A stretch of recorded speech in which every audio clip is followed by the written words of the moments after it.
అనారోగ్యం, ఉద్యోగం, వ్యాపారం అప్పులతో బాధపడుతున్నారా? వెంటనే జేకేఆర్ గురువు గారికి కాల్ చేసి ఈ వెబినార్ లో జాయిన్ అవ్వండి. Hi viewers, India's largest digital media network Suman టీవీకి స్వాగతం. ప్రస్తుతం మనతో ఉన్నారు motivational speaker, Kinnera welfare society founder Nagachandrika Devi garu. అమ్మ నమస్తే. అమ్మ నమస్తే అమ్మ.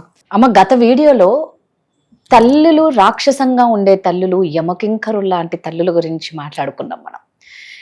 ఇప్పుడు ఈ వీడియోలో ఏంటి అంటే, ఒక తల్లిని కొడుకులు కొట్టడం, బయటికి తరమడం అనేది ఎంత బాధాకరంగా ఉందంటే, భర్త లేని తల్లిని, అంటే తండ్రి లేని తల్లిని, ఆ కూతురు చనిపోతే ఆ ముగ్గురు పిల్లల్ని ఈ తల్లి పెంచుకుంటూ ఉంటే, ఏదో 5,000 రెంట్ 10,000 అయిపోయేసరికి డబ్బులు అడిగిందికి నువ్వు ఇద్దరు కొడుకుల్ని 5,000 ఇవ్వండి అన్నందుకు ఘోరంగా కొట్టారమ్మ. ఏందమ్మా, ఈ తల్లిని తలుచుకుంటే ఒకలాంటి బాధ వేస్తుంది, ఆ తల్లులను తలుచుకుంటే అసహ్యం వేస్తుంది, ఇలాంటి తల్లుల్ని తలుచుకుంటే బాధ వేస్తుంది. అసలు తల్లి అంటే ఏంటమ్మా, అమ్మ అంటే? ఇప్పుడు దీన్ని మనం చూసిన దాన్ని బట్టి పిల్లలు కూడా బాధ్యత లేకుండా ప్రవర్తించారు. ఎందుకంటే కూతురు చనిపోయినప్పుడు, అల్లుడు చనిపోయినప్పుడు ఆ పిల్లలను ఆమె రోడ్డు మీద వేయలేదు కదా.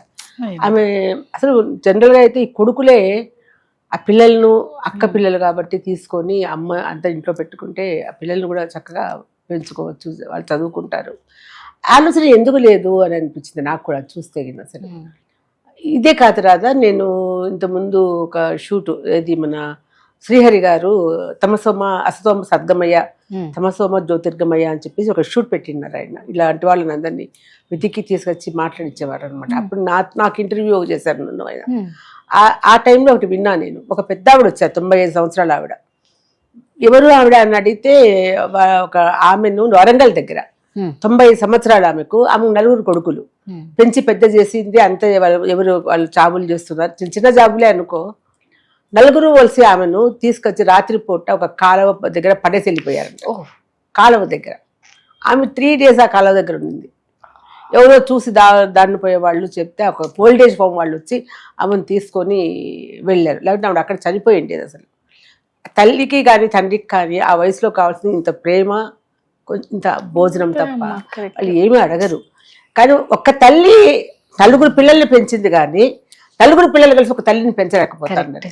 ఏంటి ఇది అసలు అర్థం కాదు. అంటే ఆమెకు అన్నం పెట్టడానికి బరువు పడుతున్నారా?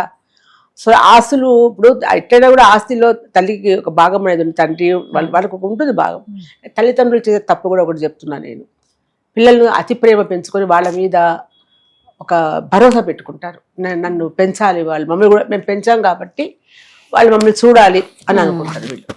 నన్ను అడిగితే ఈ కాలంలో వాళ్ళ భరోసాలు పెట్టుకోకూడదు. మనం కన్నాము, వాళ్ళని పెంచాము, వాళ్ళ జీవితాలు వాళ్ళు చేస్తున్నారు. కానీ ఒక్కటి ఆస్తి మాత్రం ఏదైనా ఉంటే వీళ్ళు చనిపోయేంత వరకు ఎవరికి ఇవ్వడానికి లేదు. అది చట్టంలో కూడా ఉంది. అది చట్టం అనేది ఎవరికి తెలియడంలే. 2007లోనే వచ్చింది ఈ చట్టం అనేది. మనం అక్కడ ఆర్డీఓ వాళ్ళు, కలెక్టర్ గారు, పోలీస్ స్టేషన్ ఎక్కడ వీళ్ళు వెళ్ళి మాట్లాడితేగినా ఆయన ఖచ్చితంగా వాళ్ళు ఆ కేసు తీసుకొని వాళ్ళు వచ్చి పిల్లల్ని పిలిపించి అక్కడ ఉండే సమస్యను సాల్వ్ చేస్తారు. ఇది ఎంతమంది చేస్తున్నారు? ఎందుకంటే మేము పోలీస్ స్టేషన్కి ఎందుకు పోవాలి, పిల్లల మీద కేసు పెట్టినట్లు అవుతుంది కదా అని చెప్పి ఒక విధానంతో వాళ్ళు వెళ్ళరు. వాళ్ళు చేసి హెరాస్మెంట్ భరిస్తారు తప్ప అది వెళ్ళరు. ఇంకోటి కూడా, ఎప్పుడు కూడా వీళ్ళ దగ్గర ఉండేది వాళ్ళు ఎవరికి ఇవ్వకూడదు. వాళ్ళు చదివినంతరమే. రేపు హాస్పిటల్లో పడితే ఎవరు చూస్తారు? ఇప్పుడే చూడడంలో మంచినీళ్ళు ఇవ్వడంలే వాళ్ళు. అట్లాంటిది అది సెల్ఫ్, ఇది మనం పెట్టుకోవాలి. అతి ప్రేమతో ఉండేదంతా కొడుకులకి ఇచ్చేసి, భాగాలు పంచేసి, నాకు ఇచ్చేసేయాలంటే ఇచ్చేసి మనం ఎట్లా బతకాలా? ఆ తర్వాత భార్యాభర్త బట్టల మూట భుజాన్ని వేసుకొని రోడ్డు మీద పడుతున్నారు. ఆయన పోయినాక ఆమె పోతేనో ఆయన పోతేనో ఇంకొకళ్ళు మిగిలిపోతారు. ఇట్లాంటి దుస్థితి మనమే తెచ్చుకుంటున్నామని నేనంట. ఎందుకంటే ముందే జాగ్రత్త పడాలి మనం. చట్టాలు వచ్చినాయి, పోలీస్ స్టేషన్లకు వెళ్ళొచ్చు, మాట్లాడచ్చు. ఆ కలెక్టర్ గారు చూస్తున్నారు. చాలా కేసెస్ ఇప్పుడు అవుతున్నాయి. ఇవన్నీ కూడా ఖచ్చితంగా చేస్తున్నారు. మాకు సంబంధం లేదు అనడానికి లేదు. పోలీసు వాళ్ళు కానీ ఒక్కసారి వెళ్తే ఆ కేసు తీసుకుంటారు వాళ్ళు. వీళ్ళు ఏంటంటే వెళ్ళి పిల్లల మీద కేసు పెట్టడానికి ఇష్టపడరు. పోలీస్ స్టేషన్కి వెళ్ళాలా అని అంటారు అని చెప్పే ఉద్దేశంతో ఇలా ఆ బాధ పడతారు, రోడ్డు మీద పడతారు. తర్వాత ఇట్లా మీడియా వస్తుంది, ఇవన్నీ జరిగేటివే కదా. ఇప్పుడు నేను చెప్పేది మీకు తెలియకపోవచ్చు. అంటే ఇట్లా కలెక్టర్ గారి దగ్గరికి వెళ్ళొచ్చు, పిటిషన్ పెట్టచ్చు, ఆర్డీఓ గారు వచ్చి చేసేస్తారు, పోలీస్ స్టేషన్కి వస్తారు. ఇవన్నీ ఎంతమందికి తెలుసు? ఈ ప్రభుత్వం కూడా ఇట్లాంటివన్నీ ప్రజలకు తెలియచెప్పాలి. ఇప్పుడు చదువుకున్న వాళ్ళు ఏదో పేపర్లో చూసి తెలుసుకుంటారు. ఎక్కువ మనం అనుకుంటాం, కానీ పల్లెటూళ్ళలో జరుగుతున్నాయి ఇట్లాంటివన్నీ కూడా. వాళ్ళకు ఏం తెలియదు కదా, వాళ్ళకి చదువు రాదు, ఏం తెలియదు. మనకు అసలు నేను అనుకున్నా పల్లెటూరులో కుటుంబాల్లో చాలా బాగా చూస్తారు తల్లిదండ్రులు. ఏమీ లేదు. నాకు తెలిసిన పల్లెటూరులో ఒక పల్లెటూరులో ఆ తండ్రి ఎంతో 8 ఎకరాలు సంపాదిస్తున్నాడు. కనీసం ఒక చిన్న గోసి పట్టుకొని చిన్న ఖద్దరిది ఏదో షర్ట్ వేసుకొని ఎప్పుడు చూసినా చిన్న గుడిసెలో కింద కూర్చొని ఉంటాడు. ఆ పొలాలు అవి చూసుకుంటాడు. ఆ తల్లి అయితే పొద్దున్న పొలంలోకి దిగిందంటే రాత్రి వరకు అక్కడ చేస్తూనే ఉంటుంది ఆమె. తండ్రి చనిపోయినాడు, అతను చనిపోయినాడు, భర్త చనిపోయినాడు. కానీ ఆమె ముసలామని ఇప్పటికీ పని చేస్తోంది. ఆ కష్టం కొడుకుని పెడుతోంది. వాడు ఇక్కడ అన్నం పెట్టడానికి కష్టపడుతుంది, వాడు ఇష్టపడడం లేదు. ఆమె నాకు చెప్తుంది అనమాట, ఎప్పుడైనా ఇదంతా అయినాక నేను లాస్ట్కు నీ దగ్గరికే వస్తామ్మా అని అంటే, నన్ను సంపాదించి నీ కొడుకుకు పెట్టి అంతా నువ్వు నా దగ్గరికి రావడం ఏంటి? నీకు హక్కు ఉంది, నువ్వు చేసే పని నువ్వే పెట్టుకో, ఎవరి దగ్గరకు వాళ్ళకి ఇదే వచ్చింది. వీళ్ళకి పిల్లలకి సంపాదించినంత పిల్లలకి పెట్టేస్తారు, వచ్చి ఓల్డేజ్ హోమ్స్ లో టీచర్లతో వచ్చి నన్ను హక్కుగా అడుగుతారు మీరు సాకమని. వాళ్ళని ఆడుకునే అవసరం ఏంది నీకు? ఎంత పొలము, ఇంత ఉంది, ఆస్తి ఉంది, ఇల్లు ఉంది సొంతము, నువ్వు అందులో నాకు ఒక భాగం నాకు ఉంది రా నమ్మకం, భర్త భాగం ఆమెకే. కాబట్టి నాకు ఉంది అని అడిగే ఎందుకు మీకు లేకుండా పోతుంది? కొడుకులు ఇప్పుడు 2 పక్కలా ఉన్నాయి. కొన్ని చూస్తే కొడుకులు హరాజ్ చేసే వాళ్ళు ఉన్నారు, పిల్లలు తల్లిదండ్రులు ఏం చేసే వాళ్ళు ఉన్నారు. ఇది అంతా ఎందుకు పోతుందంటే ప్రేమానురాగాలు, బాధ్యతలు ఏమీ లేకుండా పోయినాయి. నాకెందుకు అని అయిపోయినాం మనం, అంతే తప్ప. అసలు ఇంకోటి కూడా నాకు నవ్వు వస్తుంది. మనిషికి ఇప్పుడు నన్ను అమ్మ అని పిలిస్తే ఎంతో ప్రేమ బాగుంటుంది అని లోపల నుంచి వస్తుంది అనుకుంటాం కదా. ఇప్పుడు పిలుపులు విన్నావా నువ్వు? అమ్మ అనేది మమ్,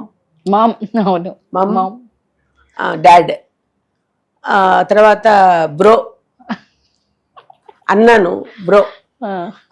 తర్వాత ఇప్పుడు ఇంకోటి వచ్చింది కదా, అది సంక్రాంతి వస్తున్నారని, దాంట్లో ఏమంటారు ఆమె బా బా బా. నిజమే. అసలు ఈ పొట్టిగా పిలుచుకునే పిలుపుల్లో నీకు ఎక్కడో ప్రేమ వస్తుందా? నాది అనే బంధం వస్తుందా? లేదు కదా. అమ్మ నాన్న అంటే నాది, అక్క నాది, ఆ వదిన, అన్న, మామ, అత్త, ఎంత ప్రేమ వస్తుందో అట్లా. ఆ ప్రేమలు, ఆ మాటలు, ఆ పిలుపులు అన్నీ పోయినాయి. అంత ఆధునికంగా ఏదో మరి ఈ పిలుపులు ఎట్లా వస్తున్నాయో నాకు అర్థం కావడం లేదు. అంటే సినిమాలలో చూసి నేర్చుకుంటున్నారా, టీవీ సీరియల్స్ చూసి నేర్చుకుంటున్నారా? ఇప్పుడు టీవీ సీరియల్స్ మీద పడుతున్నారు. టీవీ సీరియల్స్ ఇట్లా చేస్తున్నాయి, అట్లా చేస్తున్నాయి, చూసి అన్ని నేర్చుకుంటున్నారు. వాళ్ళు నీకు చెప్పలేదు నేర్చుకోమని. దాంట్లో మంచి తీసుకో, ఆ చెడు ఎందుకు నువ్వు తీసుకుంటావు? చెడుగా చూపిస్తావు, అలా చేయకూడదు అనేది నేర్చుకో. అత్త కోడలు కొట్టుకుంటున్నారు, బెట్ల మీద నూనె పోసింది, జారి కింద పడింది కోడలని, నువ్వు దాన్ని చెయ్యకుండా చెయ్యి, అది చెయ్యకూడదు ఇది అని చెప్పి నేర్చుకో. దీనివల్ల ఎంత కష్టం ఉంది అనేది నేర్చుకో. అంతేగాని ఎప్పుడు చూసినా అన్ని మీడియా అంటే వాళ్ళ రేటింగ్ కోసము దానికోసము పదే చూపిస్తున్నారు. అది కూడా తప్పే. ఎందుకంటే మీరు ఏదో లాభం సంపాదించుకోవాలని ఒక క్రూరంగా జరిగింది ఒకసారి చూస్తే అబ్బా అనిపిస్తుంది. పదే చూస్తా ఉంటే దాన్ని ఎట్ట చంపినారు, ఎట్ట రేపు చేసినారు, ప్రతిదీ చూపిస్తా ఉంటే అది క్రూరత్వం వీడికి కూడా వచ్చేస్తుంది. ఇదేదో బాగుంది అనుకుంటాడు. ఇదంతా కూడా అంటే ప్రతి దాంట్లో మార్పు రావాలి. మార్పు వచ్చినప్పుడే మనము ఒక ప్రశాంతత అనేది, శాంతి లేదు, ప్రశాంతత లేదు, ఆశ ఎక్కువైపోయింది. ఇంత ఉంటే నాకు ఇంకా ఇంత కావాలి. ఏం చేసుకుంటాడు నాకు అర్థం కాదు. ఏం చేసుకుంటావు దాన్ని ఇంత తీసుకొని? మనము 100 సంవత్సరాలు కూడా బతకడం లేదు ఇప్పుడు. 60-70 ఏళ్ళు ఇప్పుడైతే మరి చిన్నపిల్లలే 20 ఏళ్ళ నుంచి పోతున్నారు. బాగా తెలిసిన వాళ్ళే, వాడు 25 సంవత్సరాల అబ్బాయి డాక్టర్ చేశాడు, అన్నీ అయిపోయినాయి, ఇంకా జాబ్లు జాయిన్ కావాలా. హార్ట్ అటాక్, ఒక్కసారి హార్ట్ అటాక్ తెలియకుండానే ప్రాణం పోయింది అబ్బాయికి. వాళ్ళని ఒక్కడే కొడుకు, బోల్డ్ ఆస్తుంది, పొలాలు ఉన్నాయి, అన్నీ ఉన్నాయి. ఇప్పుడు ఎవరికి పెట్టాలా? అంతే కదమ్మా. ఏమనుభవిస్తున్నారు?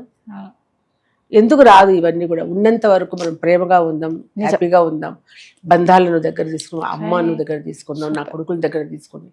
ఒక ఫ్యామిలీ మంచిగా ఉంటే ఎంత ఆనందం ఉంటుంది. అది నువ్వు ఒక్కదాని ఉంటే ఎలా ఉంటుంది? అలా ఎందుకు ఆలోచించలేకపోతున్నారు? ఇప్పుడు చూడండి, పెళ్ళైనా కూడా సంవత్సరం వరకు వారు కలిసి ఉంటారని నమ్మకం లేదు. సంవత్సరం అయిపోతే డైవర్స్. పిల్లలు లేకపోతే పర్వాలేదు, పిల్లలు మధ్యలో బలైపోతున్నారు. అన్ని బంధాలు ఎన్ని కూడా ఫ్యామిలీ ఇది లేకపోయినప్పుడే అర్థం తెలియదు, ఆ ప్రేమలు తెలవదు, అర్హత ఏమీ లేదు, బాంధవ్యాలు తెలవవు, అన్నీ కోల్పోతున్నాం అన్నమాట. అది ఇప్పుడు వచ్చిన బాధ. థ్యాంక్ యూ అమ్మా.